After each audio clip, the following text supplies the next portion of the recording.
এই ভিডিওটি ভালো করে লক্ষ্য করে দেখুন। ভিডিওতে ভোট কেন্দ্র দখলের জন্য ভোট কেন্দ্রের সিসিটিভি ক্যামেরাগুলোকে নষ্ট করে দেওয়ার পরিকল্পনা করেছে বিএনপি।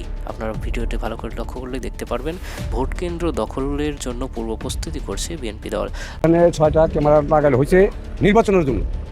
এখন নির্বাচনের সাথে কোনো গ্যাঞ্জাম যাতে কোনো কিছু পরিবেশ ভালো থাকে তার জন্য 6টি ক্যামেরা এখানে লাগানো হয়েছে। ওদের 6টা থেকে একটি ক্যামেরা চুরি নিয়ে গেছে রাতের 2টা বা 3টার দিকে, এবং পাশাপাশি আমাদের মসজিদের যে ক্যামেরাটা ছিল সেই ক্যামেরাটা চুরি করে নিয়ে গেছে।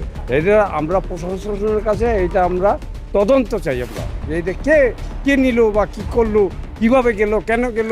অধিকাংশ জনগণের মতামত, তারা বলছে যে আগামী নির্বাচনে বিএনপি জয়ী হতে পারবে না। এটা তারা বুঝে গেছে আগামী জাতীয় নির্বাচনে জামাত সহ অন্যান্য 11 দলীয় জোট ক্ষমতায় যেতে পারে। সেই আশঙ্কা থেকেই বিএনপি অন্যান্য সকল ভোট কিন্তু দখল করছে। অনেকে বলছেন বিএনপির অনেক বড় বড় নেতা বা এমপি পদপ্রার্থী তারা পুলিশকে কিনে ফেলেছে। এক এসপিকে তারা 1.5 থেকে 2 কোটি টাকা দিয়ে কিনেছে, যাতে ভোটের দিন যে কোনো অরাজকতার সৃষ্টি হলেও পুলিশ কোনো ব্যবস্থা গ্রহণ না করে।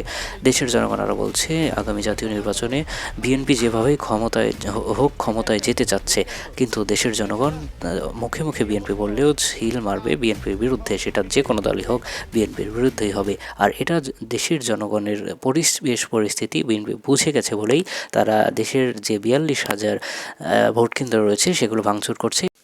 এছাড়াও নির্বাচন কমিশন নির্বাচন কেন্দ্রের 400 গজের মধ্যে মোবাইল বা যে কোনো ক্যামেরা বা ইলেকট্রনিক ডিভাইস নিয়ে যাওয়া নিষিদ্ধ ঘোষণা করার পর জনগণ এটাই বলছে যে বিএনপির চাপের মুখেই এটি করতে বাধ্য হয়েছে নির্বাচন কমিশন।